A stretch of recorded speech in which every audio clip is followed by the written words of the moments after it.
Hello, welcome to law excellence. ఈ వీడియోలో మనం 2022 జూలై 9వ తేదీకి సంబంధించి ఇంపార్టెంట్ కరెంట్ అఫైర్స్ గురించి డిస్కస్ చేసుకుందాం. ముందుగా లా ఎక్సలెన్స్లో టీఎస్పీఎస్సీ గ్రూప్ 1కి సంబంధించి ఇంగ్లీష్ మీడియం కొత్త బ్యాచ్ జూలై 11వ తేదీ నుంచి స్టార్ట్ అవబోతోంది. ఇంట్రెస్టెడ్ క్యాండిడేట్స్ ఎవరైనా ఉంటే ఎన్రోల్ చేసుకోవచ్చు. అలాగే మనకి మన లా ఎక్సలెన్స్ ఛానల్ అన్నటువంటిది సివిల్స్కి సంబంధించి ఇది ప్రత్యేకమైనటువంటి ఛానల్.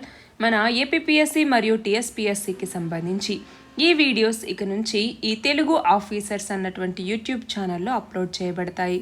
ఇంకో 5 days తర్వాత ఈ ఛానల్లో మాత్రమే, అంటే మన లా ఎక్సలెన్స్లో వీడియోస్ అనేవి డిస్ప్లే అవ్వవు, ఓన్లీ తెలుగు ఆఫీసర్స్ ఛానల్లో మాత్రమే డిస్ప్లే అవుతాయి. దీనికి సంబంధించిన లింక్ డిస్క్రిప్షన్లో ఇస్తాను, మీరు సబ్స్క్రైబ్ చేసుకోండి.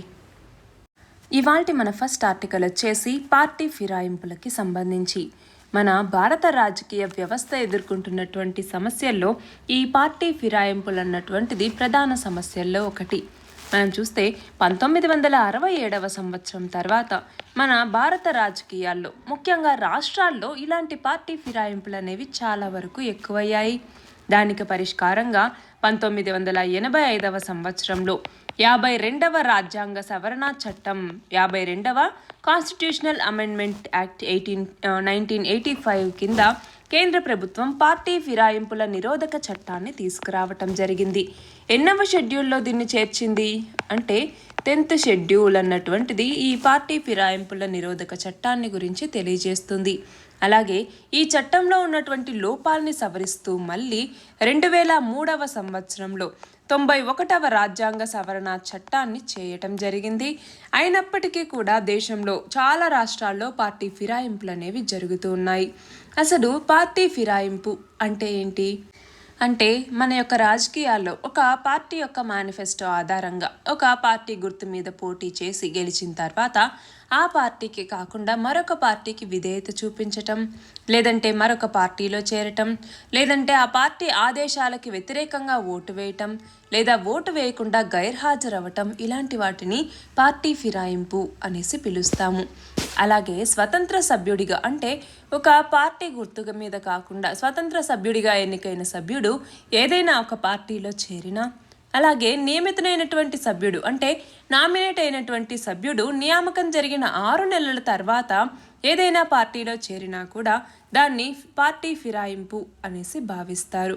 అలాగా మన దగ్గర చాలా వరకు పార్టీ ఫిరాయింపులు అనేవి జరుగుతూ ఉన్నాయి. పార్టీ ఫిరాయింపుల కారణంగా ప్రభుత్వం రద్దవటం, లేదంటే కొత్త ప్రభుత్వం ఏర్పడటం కూడా సాధారణ విషయంలాగా మారిపోయింది. అయితే కేవలం రాష్ట్రాల్లోనే కాకుండా ఈ కేంద్రంలో కూడా ఇలాంటి దాన్ని మనం గమనించవచ్చు. మనకి 1990 నుంచి 1995 మధ్య పార్టీ ఫిరాయింపులు అనేవి చాలా ఎక్కువగా జరిగాయి. 1990లో పి చంద్రశేఖర్ ప్రధానమంత్రి అవటానికి, అలాగే 1991లో పివి నరసింహారావు మైనారిటీ ప్రభుత్వాన్ని ఏర్పాటు చేసి 1995 నాటికి మెజార్టీ సాధించటానికి పార్టీ ఫిరాయింపులే కారణం. అయితే ఈ పార్టీ ఫిరాయింపులకు ఉన్నటువంటి కారణాలేంటి అనేసి మనం తెలుసుకోవాలి. ఏంటి ఈ పార్టీ ఫిరాయింపులు జరగటానికి ఉన్నటువంటి కారణాలు అంటే, పార్టీ సిద్ధాంతాలతో పని లేకుండా అనైతికంగా, లేదంటే అవకాశవాదంతో అధికారం కోసం పార్టీలు మారుతూ ఉన్నారు. అలాగే ప్రభుత్వంలో పలుకుబడి కానీ, తమకి అనుకూలంగా ప్రభుత్వ నిర్ణయాలు ఉండటం, ధనం సంపాదించుకోవటం, ఇలాంటివన్నీ ఈ ఫిరాయింపులకు దారితీస్తూ ఉన్నాయి.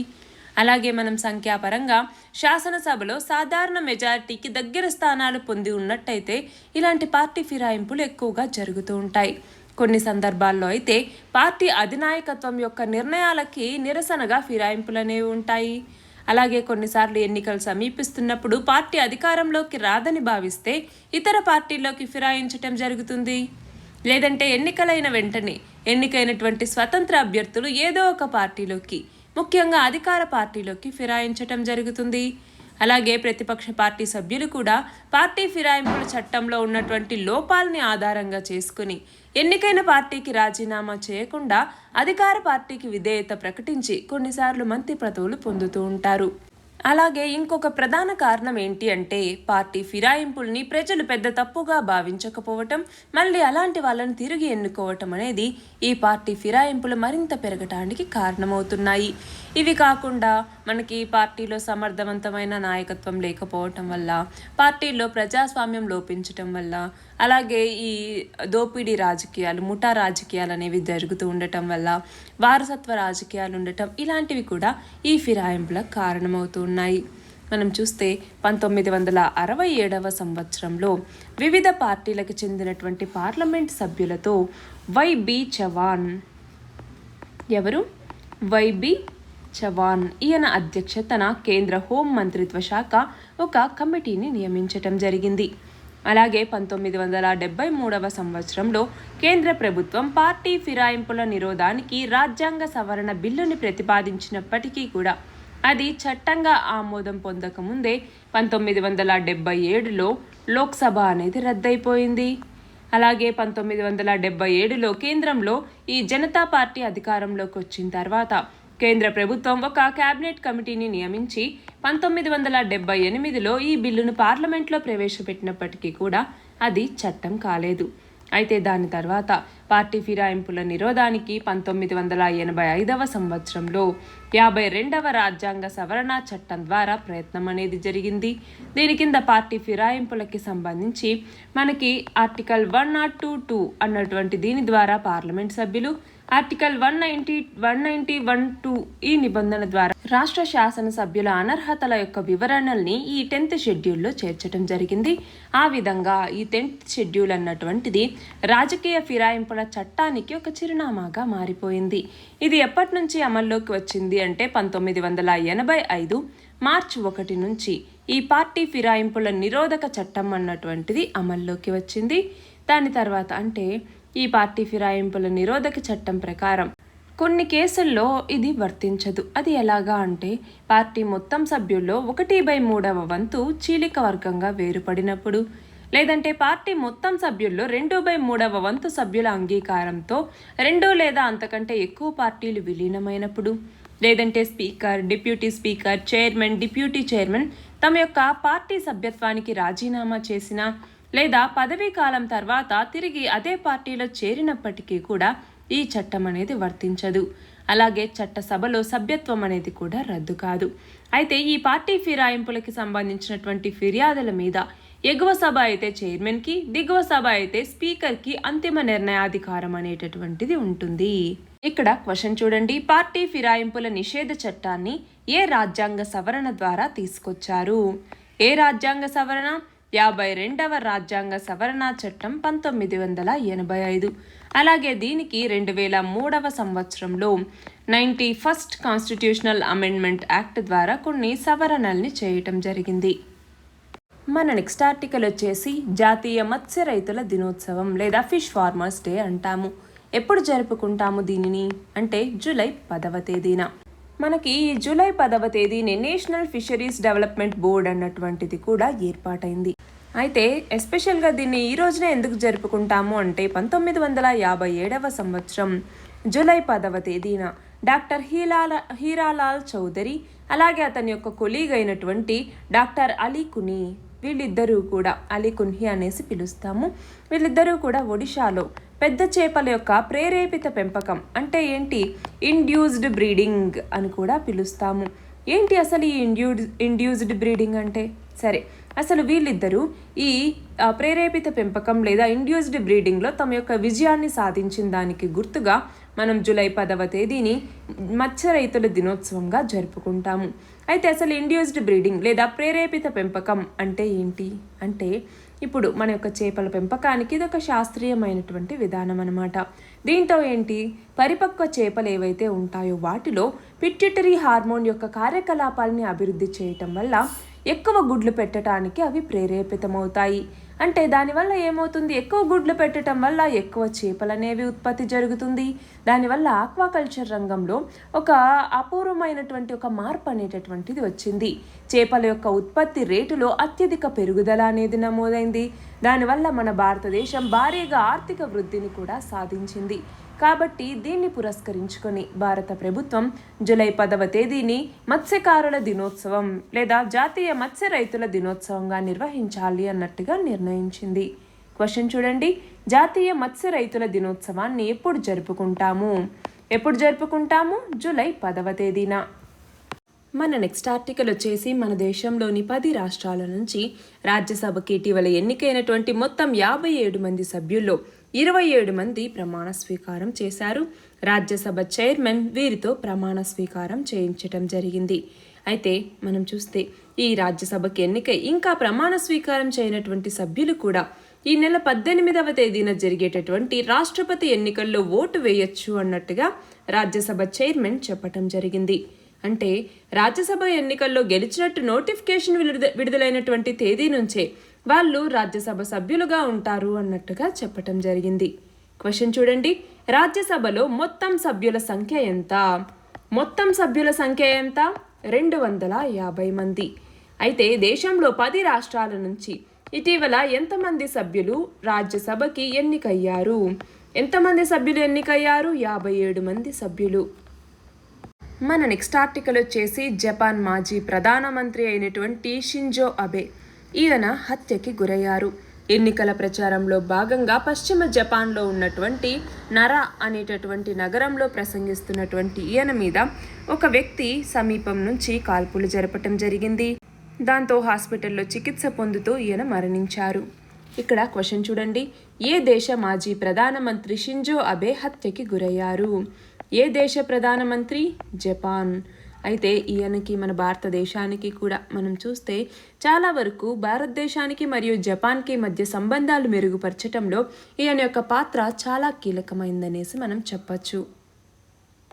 మన నెక్స్ట్ ఆర్టికల్ వచ్చేసి బూడిద రంగు వర్ణపాత్ర సంస్కృతి లేదా పెయింటెడ్ గ్రే వేర్ కల్చర్కి సంబంధించి ఆర్ట్ అండ్ కల్చర్లో భాగంగా ఈ ఆర్టికల్ని ఇవ్వటం జరిగింది. ఇది ఏంటి అంటే ఈ పెయింటెడ్ గ్రే వేర్ కల్చర్ అన్నటువంటిది లేదా బూడిద రంగు వర్ణపాత్ర సంస్కృతి అని కూడా మనం పిలుస్తూ ఉంటాము. ఈ కల్చర్ అన్నటువంటిది పశ్చిమ గంగా మైదానం అలాగే గగ్గర్ హక్రా నది లోయలో విలసిల్లింది.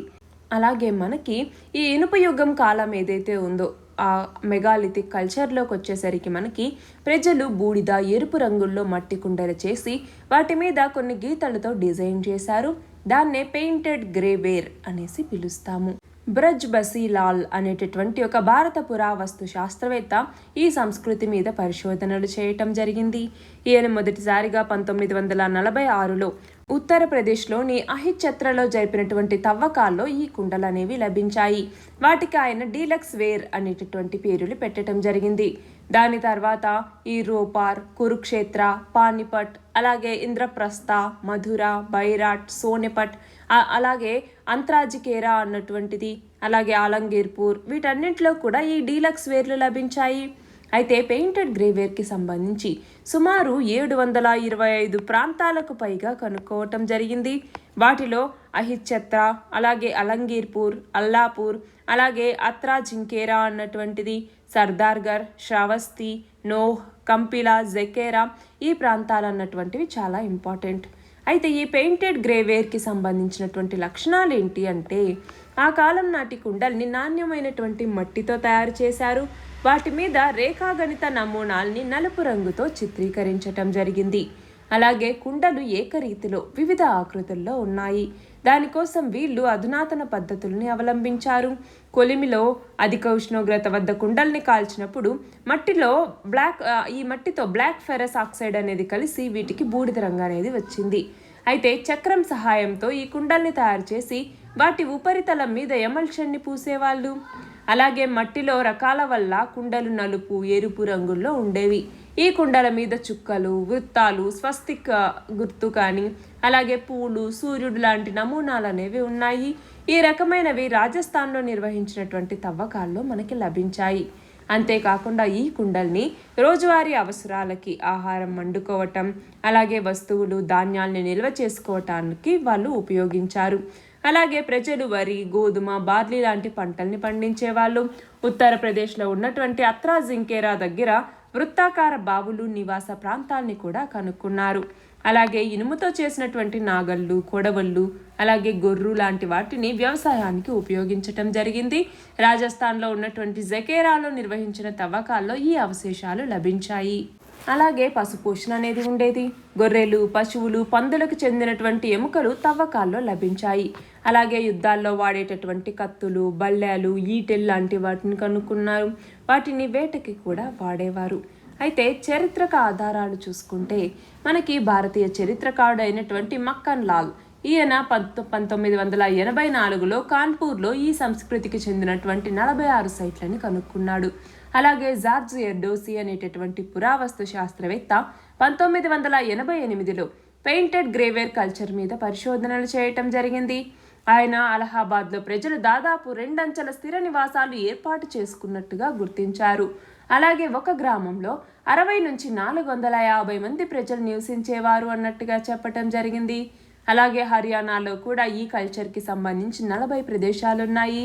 రాజస్థాన్లోని జోధ్పూర్, అహర్, అలాగే మధ్య గంగాలోయ ప్రాంతం, ఉత్తరప్రదేశ్లోని దాదాపూర్, మల్హర్, అలాగే రాజా నకల్ కి తిలా, ఝాన్సీ, గాన్వేరియా, అలాగే కోల్డిహాల్లో కూడా ఈ సంస్కృతి అంటే ఈ బూడిద రంగు వర్ణపాత్ర సంస్కృతి అనేది కనిపిస్తుంది. ఇక్కడ క్వశ్చన్ చూడండి, పెయింటెడ్ గ్రేవేర్ కల్చర్ గురించి వివరించండి అన్నప్పుడు మనకి ఇదంతా తెలిసి ఉండాలి. మన నెక్స్ట్ ఆర్టికల్ వచ్చేసి ఇటీవల అమర్నాథ్ సమీపంలో ఏదైతే క్లౌడ్ బర్స్ట్ అనేది సంభవించిందో దానివల్ల మనకి వరద అనేటటువంటిది రావటం జరిగింది. దాంతో చాలామంది ప్రాణాలు కోల్పోయారు, కొంతమంది గల్లంతైపోయారు. దానికి సంబంధించిందే ఈ ఆర్టికల్. ఇక్కడ క్వశ్చన్ చూడండి, క్లౌడ్ బర్స్ట్కి వర్షపాతంకి మధ్య తేడాని తెలపండి. అసలు మనకి క్లౌడ్ బర్స్ట్ అంటే ఏంటి? ఇవి స్వల్పకాలికంగా చిన్న ప్రాంతంలో తీవ్రమైనటువంటి వర్షపాతం రావటం వల్ల జరిగేటటువంటి సంఘటన. ఇది మనకి దాదాపు 20 నుంచి 30 చదరపు కిలోమీటర్ల విస్తీర్ణంలో ఉన్నటువంటి ఒక భౌగోళిక ప్రాంతంలో ఊహించినటువంటి అవపాతం అనేది మనకి గంటకి 100 మిల్లీమీటర్ల ఆ వేగంతో రావటం జరుగుతుంది. మన భారత ఉపఖండంలో ఇది సాధారణంగా బంగాళాఖాతం లేదా అరేబియా సముద్రం నుంచి మైదానాల మీదుగా హిమాలయాల మీదుగా ఉత్తరం వైపుకు ప్రవహించినప్పుడు కొన్నిసార్లు గంటకి 55 మిల్లీమీటర్ల వర్షం కూడా కురుస్తుంది. అలా ఈ క్లౌడ్ బర్స్ట్ అన్నటువంటిది ఏర్పడుతుంది. అసలు ఈ క్లౌడ్ బర్స్ట్కి అలాగే రెయిన్ఫాల్కి మధ్య అంటే వర్షపాతానికి మధ్య తేడా ఏంటి అంటే, రెయిన్ అన్నటువంటిది ఏంటి, నార్మల్గా మనకి ఈ మేఘాల నుంచి పడేటటువంటి ఆ వాటర్ డ్రాప్స్ ఏవైతే ఉంటాయో, కండెన్స్డ్ వాటర్ ఏదైతే ఉంటుందో దాన్ని మనం రెయిన్ లేదా వర్షపాతం అనేసి పిలుస్తాము. కానీ ఈ క్లౌడ్ బర్స్ట్ ఏదైతే ఉందో ఈ క్లౌడ్ బర్స్ట్లోకి వచ్చేసరికి ఏమవుతుంది అంటే సడన్గా హెవీగా రెయిన్ స్టార్మ్ అన్నటువంటిది రావటం జరుగుతుంది. అంతేకాకుండా ఇది 100 mm/h అనేటటువంటిది రావటం జరుగుతుంది. ఇలా వస్తే దాన్ని క్లౌడ్ బర్స్ట్ అనేసి కేటగరైజ్ చేస్తాము. ఈ క్లౌడ్ బర్స్ట్ అన్నటువంటిది కూడా న్యాచురల్ ఫినామినన్. కాకపోతే ఇది అన్ఎక్స్పెక్టెడ్గా అంటే చాలా అంటే సడన్గా వస్తుందన్నమాట. దాన్ని మనము అంచనా వేయటం అన్నటువంటిది కష్టం. దానివల్ల క్లైమేట్ చేంజ్ వల్ల ఏదైతే ఇంపాక్ట్స్ అనేవి ఉన్నాయో దానివల్ల ఫ్రీక్వెంట్గా ఈ క్లౌడ్ బర్స్ట్ అన్నవి చాలా చోట వస్తూ ఉన్నాయి. మనకి దీనివల్ల ఏమవుతుంది, ఫ్లాష్ ఫ్లడ్స్ అనేవి వస్తాయి. ఇలా ఇప్పుడు వచ్చినటువంటిది అదే అనమాట. ఫ్లాష్ ఫ్లడ్ అనేటటువంటిది రావటం జరిగింది కదా, ఈ ఫ్లాష్ ఫ్లడ్ అనేది వస్తుంది. అలాగే కొన్ని చోట ల్యాండ్ స్లైడ్స్ అనేవి సంభవిస్తాయి. అలాగే మడ్ ఫ్లో అన్నటువంటిది జరుగుతుంది. బాగా బురద ఉన్న చోట అయితే ఇలాంటి మడ్ ఫ్లో అన్నటువంటిది వస్తుంది. అలాగే ల్యాండ్ కేవింగ్ అంటాము. ఈ ల్యాండ్ కేవింగ్ ఇవన్నీ కూడా ఈ క్లౌడ్ బర్స్ట్ యొక్క కాన్సిక్వెన్సెస్గా మనం చెప్పచ్చు. అయితే ఈ క్లౌడ్ బర్స్ట్కి దీని యొక్క ప్రొడక్షన్కి ఎలాంటి టెక్నిక్ అనేటటువంటిది కూడా లేదు. అంటే చాలా తక్కువ టైంలో ఇది డెవలప్ అవుతుంది కాబట్టి దీన్ని కనుక్కునేటటువంటి ఒక సాటిస్ఫాక్టరీ టెక్నిక్ ఇప్పటి వరకు లేదు. కాకపోతే ఏమవుతుందంటే కొన్ని ఈ రాడార్స్ నెట్వర్క్ ఏదైతే ఉంటుందో దాని ద్వారా ఈ క్లౌడ్ బర్స్ట్ని మనము కనుక్కోవచ్చు. మన నెక్స్ట్ ఆర్టికల్ వచ్చేసి DNA ఫింగర్ ప్రింటింగ్, అలాగే సాంకేతిక నియంత్రణ బిల్లు, బయోటెక్నాలజీ, ఈ 3 టాపిక్స్కి సంబంధించి. DNA ఫింగర్ ప్రింటింగ్ అంటే ఏంటి? మనకి వ్యక్తుల్ని వాళ్ళ యొక్క DNA ప్రింట్ అంటే వాళ్ళ యొక్క ఆ అచ్చుల యొక్క క్రమాల ఆధారంగా గుర్తుపట్టడాన్ని మనము DNA ఫింగర్ ప్రింటింగ్ అనేసి పిలుస్తాము. దీనిని DNA ప్రొఫైలింగ్ అనేసి, మాలిక్యులార్ ఫింగర్ ప్రింటింగ్ అనేసి, DNA అనాలిసిస్ అనేసి, జెనెటిక్ ఫింగర్ ప్రింటింగ్ అనేసి, ఫోరెన్సిక్ జెనెటిక్స్ అనేసి ఇలా చాలా పేర్లతో పిలుస్తూ ఉంటారు. అయితే మనము మన అందరిలో కూడా దాదాపు 99.1% DNA ఒకటేలాగా ఉంటుంది. కానీ ఆ మిగిలిన 0.9% మాత్రం ప్రతి ఒక్కరిలో వేరువేరుగా ఉంటుంది. ఆ తేడాని ఉపయోగించి వ్యక్తుల్ని గుర్తిస్తారు. డిఎన్ఏ యొక్క ఫింగర్ ప్రింటింగ్ని రూపొందించటం, దాన్ని విశ్లేషించటం అన్నటువంటిది వేరియబుల్ నెంబర్ టాండమ్ రిపీట్స్ అన్నటువంటిది ఉంటుంది. ఈ వేరియబుల్ నెంబర్ టాండమ్ రిపీట్స్ మీద ఆధారపడి ఉంటుంది. అయితే ఆధునిక డిఎన్ఏ ఫింగర్ ప్రింటింగ్ అన్నటువంటిది షార్ట్ టాండమ్ రిపీట్స్ అనేటటువంటి ఆ యొక్క డిఎన్ఏ వరుస క్రమాల మీద ఆధారపడి ఉంది. దీని కింద ఏంటి అంటే శాంపిల్స్ నుంచి డిఎన్ఏని వేరు చేసి ఆ డిఎన్ఏని కత్తిరించి వేరు చేసి డిఎన్ఏని నైలాన్ పొరలోకి మార్చి దాంట్లో ప్రోబింగ్ అనేది చేపట్టి డిఎన్ఏ ఫింగర్ ప్రింట్ని అభివృద్ధి చేయటం జరుగుతుంది. ఈ డిఎన్ఏ ఫింగర్ ప్రింట్ని ఎక్కడెక్కడ వాడతారు అంటే ఫోరెన్సిక్ సైన్స్లో వినియోగిస్తారు. దాని ద్వారా నిందితుల్ని పట్టుకోవచ్చు. అలాగే అత్యాచారం లాంటి వాటిలో నిందితుల్ని ఖచ్చితంగా గుర్తించడానికి ఉపయోగపడుతుంది. ప్రకృతి విపత్తుల్లో కానీ ప్రమాదాల్లో చనిపోయినటువంటి వాళ్ళు, అగ్ని ప్రమాదాల్లో కాలిపోయినటువంటి వాళ్ళ దేహాలని గుర్తించడానికి ఉపయోగపడుతుంది. తప్పిపోయిన పిల్లల తల్లిదండ్రుల్ని తెలుసుకోవటానికి ఉపయోగపడుతుంది. ఒక వ్యక్తి యొక్క తల్లిదండ్రులు రక్త సంబంధీకుల్ని గుర్తించటానికి కూడా దీన్ని వాడతారు. అలాగే వ్యవసాయ రంగంలో కూడా మనకి హైబ్రిడ్ రకాలని గుర్తించటానికి, మానవ డిఎన్ఏలో వ్యాధులకి కారణమయ్యే జన్యువుల్ని కనుక్కోవటానికి, సూక్ష్మ జీవనాశక నిరోధకని నియంత్రించే జన్యువుల పరిశోధనకి, జన్యు విశ్లేషణకి, వన్యజీవుల యొక్క గుర్తింపుకి కూడా వీటిని వాడతారు. అయితే మన భారత ప్రభుత్వం డిఎన్ఏ ఫింగర్ ప్రింటింగ్ని ఉపయోగించుకోవటానికి, వ్యక్తుల్ని గుర్తించటానికి, ఈ ప్రక్రియని నియంత్రించటానికి డిఎన్ఏ టెక్నాలజీ రెగ్యులేషన్ బిల్ 2019 అన్నటువంటి దాన్ని ప్రవేశపెట్టింది. దీనిలో భాగంగా జాతీయ స్థాయిలో డిఎన్ఏ రెగ్యులేటరీ బోర్డుని ఏర్పాటు చేయటం జరుగుతుంది. అలాగే జాతీయ రాష్ట్ర స్థాయిల్లో డిఎన్ఏ సమాచార బ్యాంకుల్ని ఏర్పాటు చేస్తారు. ఇవి వ్యక్తుల యొక్క డిఎన్ఏని భద్రపరచడానికి తోడ్పడతాయి. అలాగే డిఎన్ఏ ఫింగర్ ప్రింటింగ్ మీద పరిశోధన అభివృద్ధి కోసం ఉపయోగపడేటటువంటి centre for DNA finger printing and diagnostics అన్నటువంటిది సిడిఎఫ్డి అన్నటువంటిది ఎక్కడ ఉంది అంటే హైదరాబాద్లో ఉంది. ఇక బయోటెక్నాలజీ అంటే ఏంటి? మనకి మన యొక్క కణాలని మానవ అవసరాలకి ఉపయోగించుకోవటం లేదా జీవకారకాలని మన అవసరాల కోసం నియంత్రణలో ఉపయోగించుకోవటాన్ని బయోటెక్నాలజీ అనేసి పిలుస్తారు. మనకి కార్ల్ ఎరికే అనేసి పిలుస్తాం. ఈయన మొదటిసారిగా బయోటెక్నాలజీ అనే పదాన్ని ఉపయోగించారు. అయితే ఇందులో చాలా రకాల శాఖలు అనేవి ఉన్నాయి. ఈ బయోటెక్నాలజీని agriculture biotechnology, animal biotechnology, plant biotechnology, fuel biotechnology, industrial biotechnology, environment biotechnology ఇలా వివిధ శాఖలుగా విభజించారు. అయితే బయోటెక్నాలజీ యొక్క అనువర్తనాలు, అవి ఉపయోగపడేటటువంటి రంగం, అలాగే మానవ అవసరాలకు వినియోగించే విధానాన్ని బట్టి వీటిని వివిధ రంగుల్లో విభజించటం జరిగింది. ఏంటి ఆ వివిధ రంగులు అంటే, ఈ బయోటెక్నాలజీలోని రకాలు ఏంటి అంటే, రెడ్ బయోటెక్నాలజీ అంటే ఇది వైద్య ఆరోగ్య రంగాలకి సంబంధించి, బ్లూ బయోటెక్నాలజీ అంటే ఆక్వాకల్చర్కి సంబంధించి, గ్రీన్ బయోటెక్నాలజీ అంటే వ్యవసాయం, వైట్ బయోటెక్నాలజీ అంటే పరిశ్రమల్లో జన్యు ఆధారిత బయోటెక్నాలజీ యొక్క ఉపయోగం, గోల్డ్ బయోటెక్నాలజీ అంటే బయో ఇన్ఫర్మాటిక్స్లో బయోటెక్నాలజీ యొక్క ఉపయోగానికి సంబంధించి, అలాగే పర్పుల్ బయోటెక్నాలజీ అంటే పేటెంట్లు, ప్రచురణలు, మేధో సంపత్తి హక్కులు ఇవన్నమాట. బ్రౌన్ బయోటెక్నాలజీ అంటే ఎడారి, వర్షాధార ప్రాంతం గురించి, ఎల్లో బయోటెక్నాలజీ అంటే ఆహారం, పోషణ రంగాలకి సంబంధించి, అలాగే గ్రే బయోటెక్నాలజీ అంటే కిణ్వ ప్రక్రియ, అలాగే బయోప్రాసెస్ బయోటెక్నాలజీ గురించి ఈ గ్రే బయోటెక్నాలజీ అన్నటువంటిది వివరిస్తుంది. ఇది ఈ DNA finger printing, DNA technology regulation bill, biotechnology మరియు అందులోని రకాల గురించి. ఇక్కడ పర్యావరణానికి సంబంధించి కొన్ని క్వశ్చన్స్ ఇవ్వటం జరిగింది. ఒకటవది చూడండి, వివిధ ఆవరణ వ్యవస్థల్లో జరిగే అనుక్రమానికి సంబంధించి సరైనది ఏది? ఒక ప్రదేశంలో జరిగే ఒక రకమైన జీవుల సమూహాన్ని ఒకదాన్ని మరొకటి ఆక్రమించటం. అవునా? అవును. ఒక ప్రదేశంలో జీవులు ఒకదాని వెంట ఒకటి వెళ్ళటాన్ని అనుక్రమం అంటామా? అనము. సో ఆప్షన్ 1 అన్నటువంటిది కరెక్ట్. రెండవది వచ్చేసి, ఆవరణ వ్యవస్థలో అనుక్రమం జరగటానికి కారణమైనటువంటి వాతావరణ పరిస్థితులేంటి? కరువు, వరదలు, అధిక వర్షం ఇవన్నీ కూడా దీనికి కారణాలే. మూడవది, అనుక్రమం జరగటానికి గల మానవ కారణాలేంటి? అడవుల్ని నరికివేయటం, పోడు వ్యవసాయం, పశువుల్ని అధికంగా మేపటం ఇవన్నీ కూడా దీనికి కారణాలే. నాలుగవది, జీవ పదార్థం అంటే జీవులు లేని చోట మొదటిగా ప్రారంభమైనటువంటి అనుక్రమాన్ని ఏమంటారు? ప్రాథమిక అనుక్రమం అంటాము. ఏ ప్రదేశంలో ప్రారంభమైనటువంటి అనుక్రమాన్ని ప్రాథమిక అనుక్రమం అంటాము? ఏ ప్రదేశంలో? రాళ్లలో ప్రారంభమైనటువంటిది.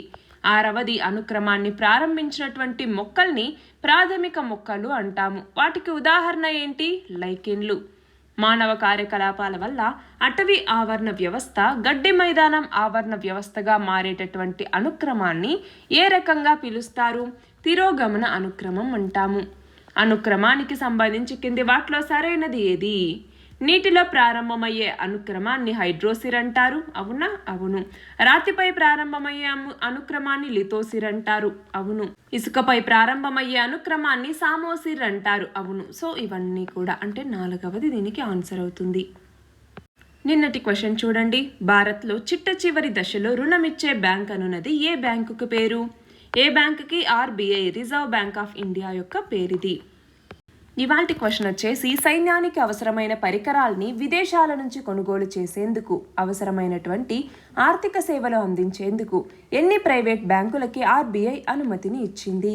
దీని ఆన్సర్ కమెంట్ సెక్షన్లో ఇవ్వండి. కరెక్ట్ ఆన్సర్ రేపటి వీడియోలో చూద్దాం.